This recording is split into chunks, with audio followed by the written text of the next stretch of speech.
You're listening to the Allan Gray podcast. I am Rory Katiska-Jacobson, one of the portfolio managers at Allan Gray, and your host for this episode. We've put this podcast together for financial advisors and investors. With each conversation, we aim to share different perspectives on topical issues and give you a sense of how we look at the world, particularly when we are putting your portfolios together. In this episode, we are joined by Dan Brocklebank from our offshore partner, Orbis. Dan is based in London and heads up Orbis UK. Having invested through multiple cycles, Dan will talk to us about some of the lessons he has learned along the way and whether they still hold in the current global environment. We will also unpack Orbis's recent performance and explore the opportunities that Orbis is finding compelling today.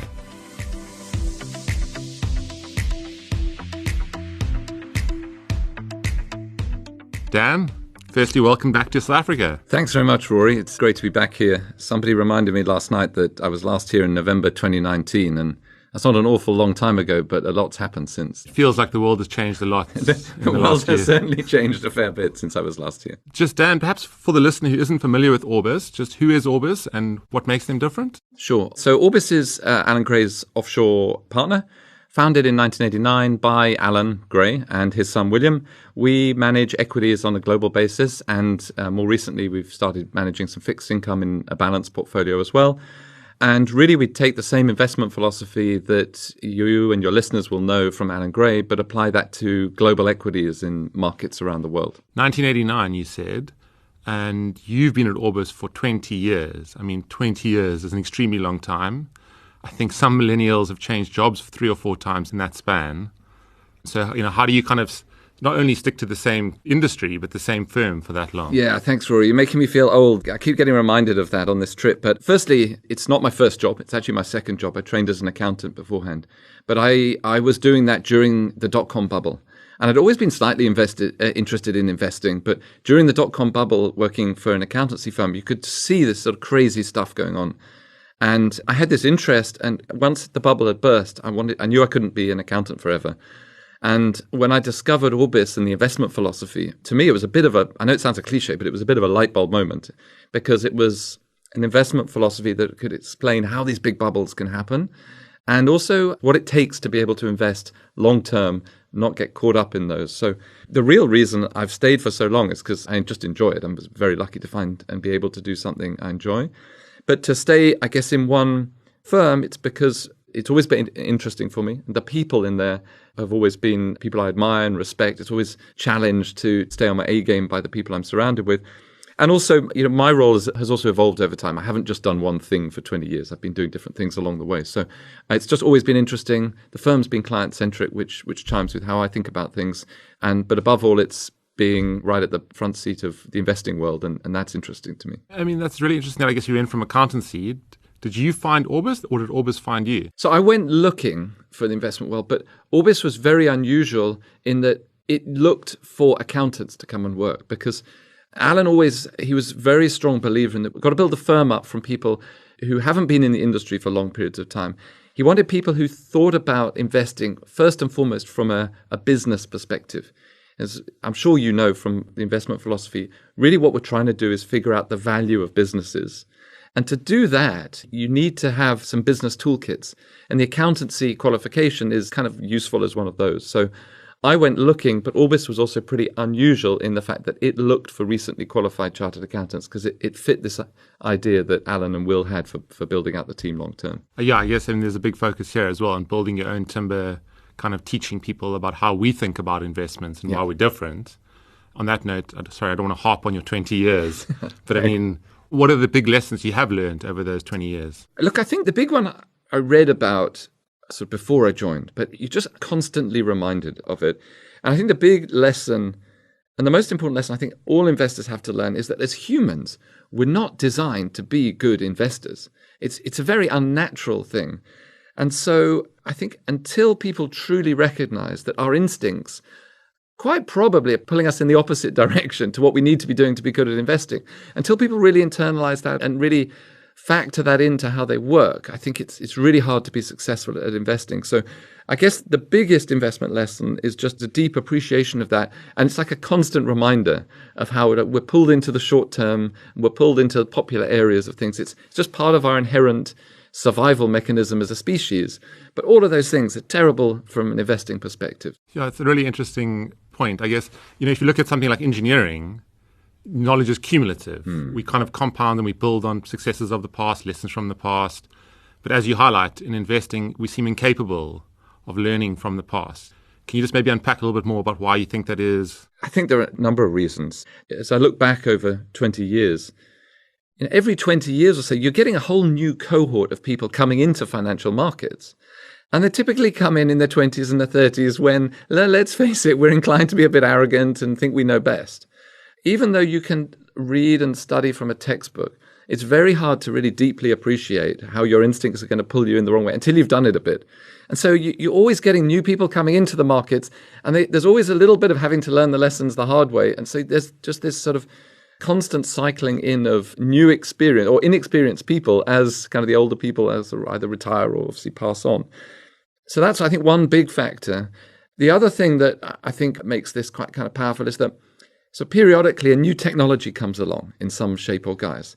And I think when you get a new technology come along at a time when you haven't had one for a while and you've got a whole load of new investors, that combination is really powerful. Because that's when you get, I think what Charlie Munger would call a Lollapalooza effect. Those effects sort of compound. And, the inexperienced people kind of see this new technology and say that, well, the old people just don't get it. And so they get really excited and carried away. That's when I think you get more than just a cycle, you get a sort of a mania or a bubble. And, you look back over history and you see these come in. And they tend to come in when new technologies come along. And I think that's fascinating. The first one I saw for me was very much the dot-com bubble. I had a boss of mine at my old accountancy firm, and he was literally day trading stocks while we were meant to be working. This is in an accountancy firm. And I said, whew, didn't feel good to me. He said, Dan, don't worry. I know this is not sustainable, but I've just earned enough from this day trading to pay for my wedding. And I said, that's fantastic, but you should really bank the profits. And he goes, no, don't worry, I'm going to stop trading, but I've got to just pay for the honeymoon first. And that was literally kind of within weeks of the top. And I think he still got married. In fact, I know he still got married, but the wedding plans were scaled back a lot from what he originally So had. were you uninvited from the wedding then? No, I did actually go to the wedding, but I had to keep a pretty low profile at that one, yeah. I mean, it reminds me of what my dad used to say to me when I was a student. He'd say, I wish I was still young like you and knew everything. And it seems strange that we struggle to kind of learn from the lessons of the past, and we have to kind of repeat the same mistakes, and we succumb to these human emotions of like fear of missing out. That's right. You mentioned the dot-com bubble. What would you say is like the new thing of this generation? Just before we get to that, I think it's also important to acknowledge that sometimes new things do come along that are important. So the real challenge with all of this is recognizing that there are sort of new technologies that get people excited, but sometimes change is real. The internet is very real. It has a very real impact on businesses. The difficulty is separating the expectations and keeping them realistic at different stages in the cycle. What I think is clearly new, the new mania at the moment, seems to me very much in the crypto space. There's been an explosion of technology and ideas and coming out, and I think a lot of it is very well founded and probably well intentioned. Unfortunately, I think there's also an awful lot of bad stuff attached in various places with it. So that's a space which seems to me has grown up and attracted a disproportionate amount of interest and hype relative to the kind of proven benefits of it. And I hope there will be some proven benefits of it, but I'm not quite sure what they are personally. But there's been an awful lot of hype, and it just seems a little bit out of whack to me. And maybe if you had to try contrast that with the dot-com bubble, you mentioned that there was a lot of truth to the underlying technology in the sense that, yes, valuations were at extreme levels in the dot-com bubble, and it took a very long time after that for Microsoft and Amazon to grow into their valuations. But eventually they did, and these have now become kind of these global businesses. Yeah. So, for someone who was going to argue, well, I think, it's just a matter of time for crypto, if you had to contrast those two and say, well, why do you think this is potentially different? I think they may be very similar. We may be seeing a similar pattern here. What I'm worried about at this stage is the scale of the speculation relative to the proven benefits. I'm not smart enough to figure out which bits of the crypto landscape are actually, really great technology and great technological innovations. There's nothing in my life that's come along that seems to make my life better or more convenient. So I have to wait to be proven. I'm happy to be proven wrong, but nobody said to me, hey, this is going to be fantastic. You can do this with crypto yet, and maybe that'll happen. What I worry about is you've seen the scale of the market cap, and I mean, it's in the trillions. So there's a big amounts of money attached to this, and then you are seeing examples of fraud, and so people are taking advantage of it. And I think there was an initial idea that Bitcoin was digital gold. Okay, so that's an interesting idea, store of value, impartial, etc. That's a really interesting idea. But I mean, I'm in South Africa. If you go to speak to anyone involved in the gold mining industry, you tell them to increase supply. That's hard. It's a really, really hard thing to do. But in the crypto space, supply is just exploding everywhere. There are new coins being launched. And so I don't see why you can have a store of wealth if the supply seems to be going up in so many different dimensions and in so many different unreliable ways. So to me, it's a big puzzle. I've learned to be skeptical. I'm happy to be proven wrong. Maybe I'm missing something. That's fine. I missed plenty of things along the way. I'm just, above all, I think to be successful investing long term, you want to avoid making big mistakes. And I think there's a lot of potential to make big mistakes by being too aggressive in crypto at the moment. And I guess one of the other challenges is each independent cryptocurrency is finite in theory, but in practice, there's an infinite number of cryptocurrencies. And so, it's again, picking the winners is incredibly hard. Exactly. In a space where there's a really quite excessive exuberance. Yeah. Okay. And I mean, are there any other pockets, maybe more on the share market, where you think there's excessive optimism or exuberance that you're seeing? I think it's really important to put it into context, because maybe crypto is kind of self-contained and it is a little ecosystem, or quite big ecosystem, but maybe it's self-contained in there. But I think it's important just to see it in a broader context, and you take a step back. And this is where I'm nervous about other asset classes, because I don't think it's any particular coincidence that this explosion of cryptos happened at a time when monetary conditions have been very, very loose, and the central banks have been pumping and printing money and pumping money into the system. And I think if you just take a sort of 10-year perspective, I think we've had extraordinary conditions, and crypto is kind of one symptom of that. I think the bond market's the obvious one that just stands out as being flat out extreme. We like to think long term, so we have a 700-year history of bond yields, and you look at today's levels and they are just startlingly low.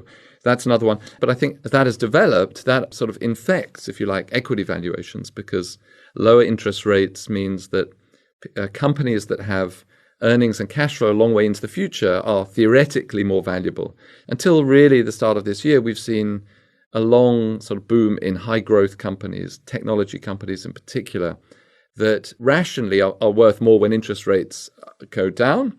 But if interest rates are too low, it also means that their valuations could also be too high. So I do think there is an interconnection here. But those the big cap growth names, technology space, will be the ones in the share market that I'd be most worried about. Maybe just talk to one or two of those names that I guess you would say are most extremely valued. Yeah, I mean, look, Tesla's the fun one. I mean, everyone knows about Tesla. It's like over 70 times earnings. And actually, I love the company. Am I allowed to confess I actually drive one of the cars? In the interest of full disclosure, I should also highlight I'm currently short Tesla. Okay, yeah. No, so look, as a consumer, I think the cars are fantastic, and I think the company has really raised the game for the industry in terms of electric cars. I think that's probably going to be a good thing long term, although there's some interesting questions about that. I think there's the valuation just strikes me as crazy. It's over 70 times earnings at the moment. Those earnings are inflated potentially for various reasons. I think at one point it was trading at like 9 times the entire profits of the industry. So that's basically fine as long as the company is a monopoly, but obviously it isn't, and there's competition coming in from electric cars. So I think that's a bubble. And encouragingly, I have to say there has been good news in the last sort of 6 to 8 months or so. The other sort of link to that was there was a bubble in profitless technology companies. There were companies which had proven models. And again, I think this comes down to human nature, because everyone had seen companies like Amazon and also Google and Facebook to a certain extent, but I think particularly Amazon, be enormously successful and generate huge commercial success, and people could see it was very valuable. And I think what was really unusual compared to economic history is that Amazon was clearly growing in value, and yet when you looked at its financial statements, it was barely profitable. It wasn't really showing a profit, and that was for good accounting reasons, and the company was obviously reinvesting in its growth an awful lot. But I think a dangerous misconception crept in that all companies that are growing very fast that aren't showing profits are therefore very valuable. And so I think investors the new breed of people chasing these growth companies kind of gave companies a pass on their reported financials when, I'm sorry to say, at the end of the day, you have to be profitable, you have to generate cash flows. And Amazon's clearly a very valuable company, but I think a lot of people were looking for the next Amazon, and they underweighted the thinking about the true financial health of the opportunity. And I think just got carried away thinking the internet's going to come along.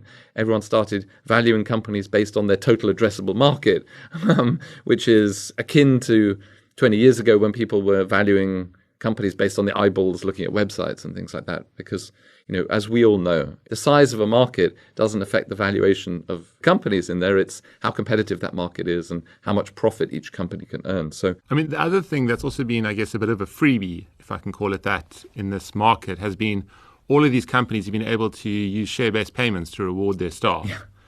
And you've had a huge rise in share-based payments, and as a result, a huge rise in the number of shares in issue. Yeah. And so as a shareholder, you've been massively diluted, but there hasn't seemed to be any penalty as yet because obviously share prices rise, your staff are extremely happy, they're able to then take those shares and sell them in the market and crystallize that effective payment. Yeah. And shareholders don't seem to have been upset about the fact that they've been diluted by 10, 20, 30% in terms of their ownership of that company. But if those all change, that could have a big impact on the fundamentals of some of these companies. I think that's well said. And I think we may start to see that in the next year or two, and people's loyalty to companies may be tested when they don't get this extra kicker from their share options being enormously valuable. The risk, obviously, and as stewards of our clients' capital, we have to be very careful of this, or watch out for this. But the risk is that companies just try to reprice those options to keep people happy. So we obviously need to be on the watch out for that sort of behavior happening. But it's a great point. We've spoken a bit about kind of the optimism involved here, and it seems to me that things seem to go through cycles, and you get to these points where you get massively excessive overshooting on those cycles. Do we have a problem with forecasting, predicting the future? I know J.K. Galbraith said, there's two types of forecasters. There's those who don't know, and there's those who don't know they don't know. So how do you think about forecasting? How do you employ it at Orbis? I was lucky enough to be mentored by Simon Moret. So Simon was a chief investment officer here at Allan Gray and then chairman for many years. He spent about 2 years in London working with the investment team at Orbis before moving to Australia and setting up Allan Gray Australia. And he used to love this. He used to show all these forecasts that had proven to be spectacularly wrong. And there are some wonderful ones from recent years as well. Look, I think the fundamental reason why as humans we're so bad at forecasting is that it's really hard. Economies are really complex. There's so many variables and they're all interconnected. And it's like forecasting the weather. We're quite good a couple of days out because not much changes in a couple of days. But you try forecasting the weather in 2, 3, 4 weeks' time, even that close, it's very, very difficult. So it's a really hard thing to do. The real problem for me is, given that I think if you look at any track record of forecasting, the real question for me is why we carry on doing it so much. And all you have to do is turn the news or look at the forecast, and you see people making forecasts left, right, and center. And that's the real head scratcher to me. I think that firstly, there's a whole industry in producing forecasts because it kind of makes people sound smart if they sound like they know it. And I think you can sort of trick yourself into thinking that the forecasting you're better at than average, because obviously if you make 10 forecasts over the years, you probably only remember the ones that you were right on, and you forget all the other ones because your brain's brilliant at doing that. So I think that happens. And then I think when you look back at history, the things that happen are always obvious in hindsight. And you can see there was a recession in this year, and clearly it was caused by that maybe the housing market did that. And so an explanation in hindsight is always easy. So you think, well, the causal things behind that are quite simple. And so therefore, if I look forward, I can see these things happening. Therefore, it's logical to put two and two together. In reality, the future is far more uncertain than we like to admit. And I think it's one of our traits as humans. We're really scared by how uncertain the world is if we start thinking about it. And it's like a defense mechanism just to say, well, I'm going to predict this because it's kind of safe and comfortable, and I don't have to worry about all the other crazy stuff that could happen. Then the next question to me is why we carry on doing it. I'm really bad at playing the piano. I carry on doing it. It annoys my wife, but it only annoys my wife. When people are forecasting and then using that to inform their investment decisions, you can cause real damage to your investment portfolio. People trying to get in and out of the market. The most common one is people trying to get in and out of the market because they think there's a recession coming around the corner. And if you look at all the studies of people's ability, professional forecasters, their ability to predict recessions, it's terrible, objectively terrible.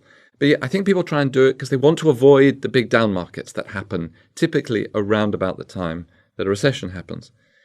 So the problem with that is that even if you can forecast when the recession's coming, if you want to get out of the market, that maybe you can do that bit.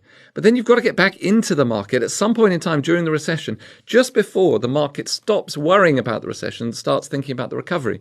So even if you can get one of those right, which, by the way, is very, very difficult, you've then got to get the second bit right as well. And doing both of those is next to impossible. So people who don't really understand the pitfalls in forecasting will continue to apply it into their investing.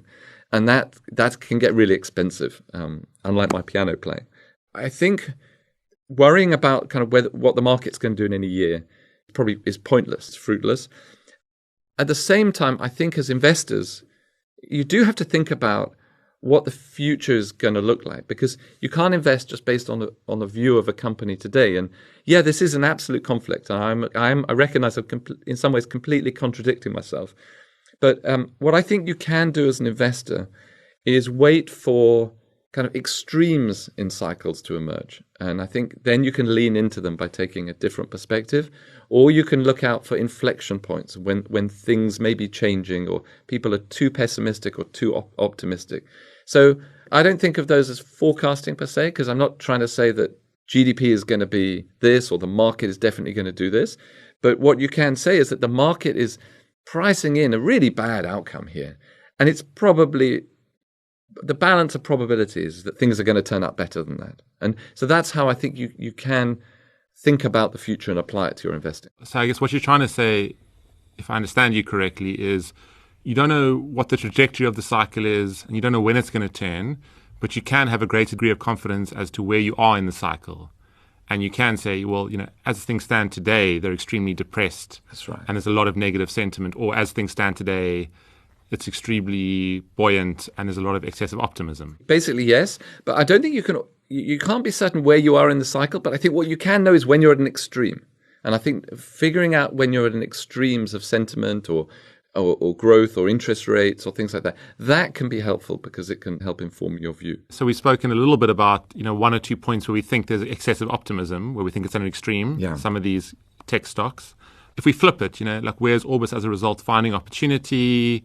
Where do you think it's gone? The pendulum has swung completely in the opposite direction. So it's funny, looking back over the last 20 years and do that. We don't make a big song and dance about anniversaries of Orbis, but you can't help look back and think of it. And one of the episodes that it was painful looking back at it because it was a sin of omission. We didn't invest in this. But one of the things I spent a bit of time on was looking at an industry I researched in 2003. And I was out in Dallas at the start of the year and we were visiting a company that made rail cars, so like the tanks that get pulled behind trains, freight trains. And the CEO at that time said, interestingly enough, our customers seem to be getting a lot better organized.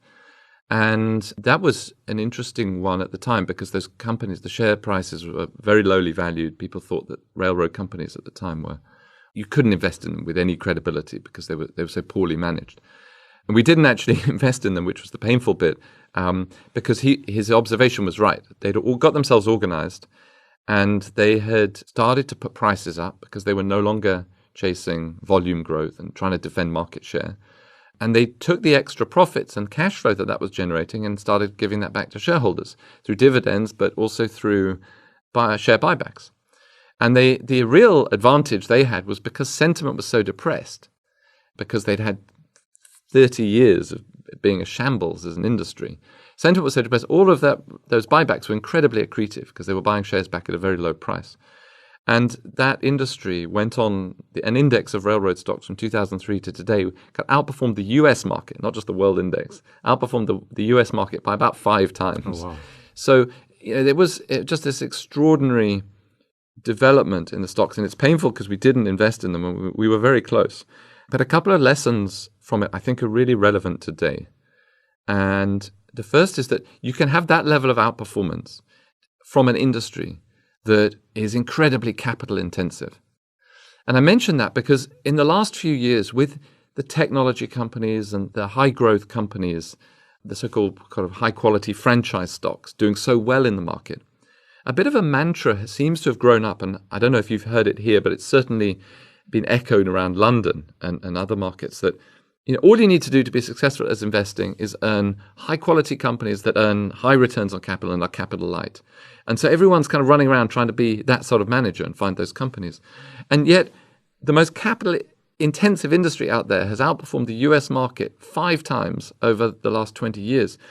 To me, it reminds me that you've got to be very wary of people who are too dogmatic about the types of companies that they own or are willing to invest in. And so if you hear of managers saying, I only buy this type of company, I would be wary because average quality companies can be great investments, and great quality companies can also be terrible investments if you pay too much for them in the future. So that's a bit of a long-winded story, but it's been interesting looking at that because I see parallels to what was happening in the rails in 2003 with what's happening in the energy industry today globally. And this is something that's very near and dear to close to our thoughts in Europe at the moment with everything that's going on with the prices. But here you've got an industry which for the last 5 or 10 years has basically been derided. Climate change is real. We've got to come up with a solution to our dependency on fossil fuels, but we can't do that overnight. The agenda, the anti-fossil fuel agenda, has been very, very strong. So here's an industry that's basically been hounded. It's also suffered from some real demand setbacks in COVID. Demand came down. And so not unreasonably, those companies have gone, we've got to cut back our reinvestment. It doesn't make any sense to reinvest. And you can see the investment in new supply in the oils. If you look at the investment, it's absolutely collapsed to levels which are unthinkably low relative to past cycles. And these are projects, bear in mind, they take a long time to get going again. So the investment has collapsed. And probably just as importantly as that, there's been a real mindset shift in the boardrooms of these companies. They're not talking 10, 15 years ago when I was looking at the sector, everyone was chasing growth. They were trying to find the hot new basin and grow supply because that's what investors were saying that they wanted. Now investors are saying, don't grow. We don't know the market's going to be like in 10 years' time. The management teams are going, well, hang on a second, let's focus on profitability and let's focus on returning the capital that we generate back to shareholders. And just as with the rails 20 years ago, you're starting from a point of incredibly low valuations. You get free cash flow yields in the energy space, double digit, easily, 15 and 20% free cash flow yields in certain places. Because of commodity prices generally being pretty high now, we're seeing an absolute surge in the free cash flow that they're generating that can be reallocated to shareholders. So there's a real opportunity here for the industry to go through a cycle which, even though they're transitioning away, and in 30 years, production's got to be lower. But even though that's happening, it could still be very, very good for shareholders. And in some ways, it also reminds me of the tobacco companies. Volumes have gone down over 20, 30 years, as we all want them to. But there's still been a great place for shareholders to be because that capital has been coming back to shareholders at cheap valuations. So I see that as something that's really interesting at the moment. Maybe just a related point, I guess. So you've had an industry that's been starved of capital. There's been a huge drive to divest from fossil fuel companies and a huge drive globally to kind of grow our renewables capacity and capability. But rightly or wrongly, primary energy demand globally has stayed kind of relatively constant or actually grown. And as it stands today, renewables are only 10, 11, 12% of the total energy mix. So I understand all of that. But I mean, to what degree do you think the current prices we're seeing in fossil fuels is caused by or exacerbated by what's happening with Russia and Ukraine? Great question. I think that the horrific events in Ukraine are part of the problem, but definitely not the fundamental cause here. It's been another kind of problem for the industry to deal with, but this has been a problem that's been a long, long time in the making. For an industry where the cycle's so long, we look at trailing 5-year average capex, and that number is way, way down. It's not just a 2022 problem. I think the events of this year make it even harder to sort that problem out. It's worth just saying a couple of points on demand, because demand may come down. It hasn't yet, but it's worth also remembering that large parts of China are still effectively under lockdown. There's a lot of pent-up demand as well today that isn't showing up in the demand statistics because lots of Chinese people can't travel for various reasons. So demand could work both ways from here for sure. Another question just on how energy it's so integrated in the global economy. I guess where it is slightly different to rail is that with energy prices globally spiking as they have, electricity bills in parts of Europe have gone, up 30, 40, 50%. I think producer price inflation in Germany I saw was at 38%. So how do you think about, assuming they do stay high for all the reasons you've given, what impact does that have on the general economy? And is there a feedback loop where it causes demand destruction or a recession? So I think all of those are possible. And I'm kind of reminded a bit about what we said about forecasting a few minutes back, in that the energy space in particular is so interrelated, interconnected, multiple variables and lots of different resolution mechanisms for all of these challenges that I think it is essentially impossible to predict what will happen. I think the things we can say for sure is that the physical market is very, very tight. There is not much spare capacity out there at the moment. If there is a recession that reduces demand, yes, that will create some headroom, some breathing room in that supply. But the challenge with energy, which is unlike with rails, if you build a railroad, that railroad will still be there next year and the year after and the year after. You might need to do a bit of maintenance. Oil and gas wells, they deplete. And so every year you're losing 5-6% of your productive capacity in the oil space. And that needs to be replaced. So there is a bit of a treadmill effect that happens as well. So there's a huge upfront investment, but you also have to reinvest. You definitely have to reinvest. We've spoken quite a bit about this, but just one of the other challenges I really struggle with, and it's not unique to Orbis, the same at Allan Gray as well, is if you're an active manager, to beat the market, you have to be different. Yeah. That's the first thing you have to do. It doesn't help if you buy all the same shares as everyone else, then you're guaranteed on par performance with everyone else. But the challenge is you have to be different, but you also have to be right. Yeah. It doesn't help if you're different and wrong. Yeah. So, and that can be obviously very uncomfortable at points in the cycle where it looks like you're wrong and some of your clients are criticizing you or you've been criticized in the press. Again, it comes down to why investing's hard. We've kind of been through one of these periods recently. We've been different and we've looked wrong. We haven't owned the big cap tech stocks anywhere near the weighting that, with hindsight, I wish we had done. Time will tell whether that was the right decision or not, because there's clearly a bit of a shakeout happening at the moment. We're always guided by valuations fundamentally. That's number one. And as you say, looking for areas of the market which are unpopular as our way of sourcing cheap names. Over the last 5 years, we've generally been kind of underweight the mega cap names. It's very hard to be overweight those, but we've been underweight the mega cap names, been overweight small and mid cap names or medium cap names. Value names, as always, we have a bit of a tilt in that direction, and emerging markets. And all of those three areas have lagged the market. I think what's really been unusual recently is how the market's been driven by a very increasingly narrow group of stocks, the mega cap and the tech names. And that's not normally a healthy sign. So yeah, it has been uncomfortable. We almost certainly did miss some. I'm sure we have made some mistakes. But as I look at what's starting to happen this year, I think there is it's hard to describe 2022 as good news because everything's down a lot in absolute terms. But I think if you look at what's happening in the market, there seems to be a bit of a rotation going on. And it seems to be a rotation away from some of the hype areas towards the cheaper stocks. And we've managed to protect the downside to a reasonable degree so far this year. Unfortunately, we haven't been able to generate a positive return because overall markets have been so weak. But we have gone down by less than the market.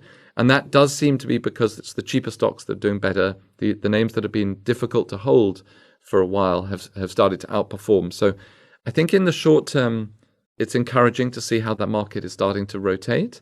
And also just when we look at the market, another thing we can measure is how attractive the opportunity set looks. And we look at something called the valuation spreads, basically the valuation difference between the more expensive stocks and the cheap stocks.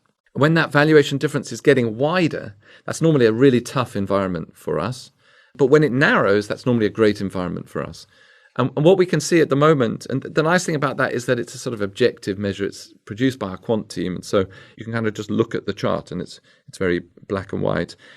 And even with the kind of movement year to date, that opportunity set still looks wide. on this chart. Still looks like that there's a big valuation gap for us to exploit based on our investment approach. So I'm cautiously optimistic. And I think it probably comes down to the tectonic plates starting to shift a little bit around inflation and interest rates. And if that continues, that should be good for us. So, I mean, I guess in layman's terms, Yes. It sounds like you're saying you think the shares that you own are significantly cheaper than many other shares in the market. I think that's definitely true. You can see that. And I guess we've spoken a lot about forecasting and how incredibly difficult it is. So if you look at the makeup of those shares, are they positioned for any particular macro outcome, or have you built in some kind of view on whether you think inflation in the global environment is transitory or persistent? As you know, we don't build the portfolio from a top-down perspective. We look for the companies that we think are most attractive, and then we kind of look at what patterns they're showing or what picture they are painting in terms of where we see the opportunity set. And I mean, there are a number of sort of buckets of opportunity at the moment, I would think about it. And first is we kind of have a deep value idiosyncratic bucket. And I think these are trading at like 9 times earnings compared to the world index at 20 times. And they are idiosyncratic. I mean, there's no pattern to them. They all have their own unique reasons for being cheap, but we basically think they're good quality companies where the market's just way too pessimistic about them. And I think when you're owning companies that are on 9-10 times earnings and the market's 18, that's a great place to be, because things don't have to go very well for those companies for them to do well. They just, because if they stop getting worse, those will do really well. So that'd be bucket number 1. So bucket number 2 is a group we call the quality cyclicals, and these are names. They probably trade about 13 times earnings again compared to the market. And those are companies where we really like the franchise. There's GXO, XPO, they're kind of logistics businesses. There's a couple of payments companies in there. And we like those, the competitive strengths of those businesses we think are fantastic. And we think they'll do really well over the long term. But because of the nature of the industry that they're in the short term, if there is a recession, and there's good reasons why there might be, but if there is a recession, those companies will probably suffer a bit in the short term. But quite often what you see is the best companies in cyclical industries can really exploit recessions, and they can actually come out a lot stronger. So while the market's getting very pessimistic about these and trying to guess whether or not there'll be a recession, we're kind of using the opportunity just to sort of add to those positions very gradually. And if the market really freaks out because there's a recession, then we can build those positions a bit more.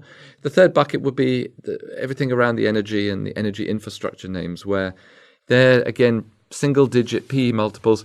Just to be clear, what I mean by a PE multiple is it's the price to earnings multiple. So you take the share price, divide by the profits per share that the company is making, and generally speaking, a low PE multiple suggests that the company is cheap, and a high PE multiple is normally expensive. But it can be a bit more complicated than that. Depends a little. You might want to adjust the PE multiples to normalize for commodity prices a bit, but they're very, very cheap because either people are saying the industry is just not going to exist beyond 5 years, and we think that's unrealistic, or it's because, again, people are saying there's going to be a recession, demand's going to go down, and that'll be bad for them because that's what happened last time round. And I think if that's what's driving investors, people are fundamentally missing how tight the supply is in the industry there. And I think industries could do well even if there is a recession. We've spoken a fair bit about the potential for a recession. Is it fair to say, peak uncertainty, peak pessimism is also peak excitement at the investment team at Allen Gray and Orbis, because that's when valuations are most depressed? Yeah, look, you never know if you're at peak pessimism until you're a bit past it. But certainly, look, I'm excited looking at it. I think opportunities are there, certainly from a relative valuation. I mean, the gaps are huge. Markets overall are looking better, value from a headline multiples perspective, but it's really important just to caveat that by saying what we haven't seen earnings estimates come down across the market. And normally you see the market panics, earnings estimates come down, and then the shares take another leg down. So if you just apply a playbook for what happened, you could see another leg down easily. So I don't know what's going to happen in the short term. I definitely would not recommend anyone try and be too cute about timing that. But certainly there are interesting opportunities out there. And the best approach is always for people who are looking to invest, just to invest regularly and put dollar cost average or rand cost average into their investments over time, and not try and time through this. Dan, I think that's a great note to leave our conversation on. Thank you so much for joining me today. Thank you very much. It's been an absolute pleasure, and thanks for having me.